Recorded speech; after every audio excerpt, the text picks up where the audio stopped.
Hello everyone, I am Rishikesh Kulkarni. In this tutorial, I am going to discuss about the creep phenomenon. What exactly mean by creep? The creep is nothing but the permanent deformation occur in the component due to the action of constant load which is acting for certain duration of time. Let's say for example, if we suspend a steel wire freely from the top of roof, then after some time you will find that the wire get elongated due to its own weight. So this is nothing but the creep phenomenon.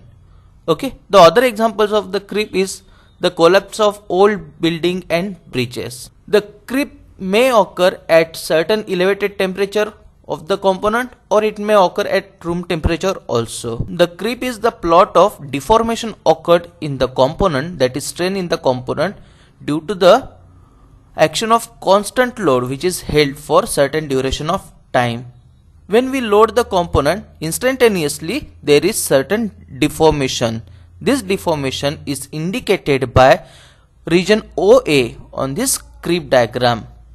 When we hold the load for certain duration of time, then deformation rate increases with respect to time of holding of load. In the phase when the creep rate increases or the deformation rate increases with respect to time of holding of load is known as primary creep, and it is indicated by region AB on this creep curve. When we hold the load further beyond point B, the creep rate stabilizes, and that means it becomes constant with respect to time of holding of the load. The region in which the creep rate becomes constant is called as secondary creep, and it is indicated by region BC on the creep curve.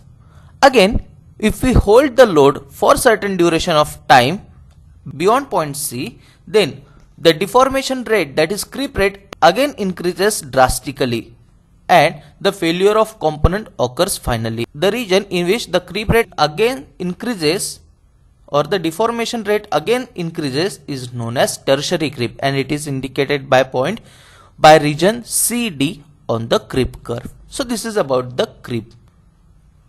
Now we will discuss about the fatigue phenomenon. Fatigue is nothing but the failure of component occur due to the action of repetitive forces or repetitive stresses which are coming onto the component, and these repetitive stresses are acting well below the yield point strength of the component. Now I will discuss first what is meant by repetitive stresses. The repetitive stresses are the type of stresses which acts repeatedly on the component, such as vibrational forces, hammering forces, whose intensity changes with respect to time. So this is about the repetitive loads. Type of stresses developed due to these repetitive loads are repetitive stresses. The failure of component occurs due to the propagation of very small, that is micro cracks, which are present over the surface of component. These cracks becomes larger due to this action of repetitive stresses acting on the component, and finally the component gets ruptured.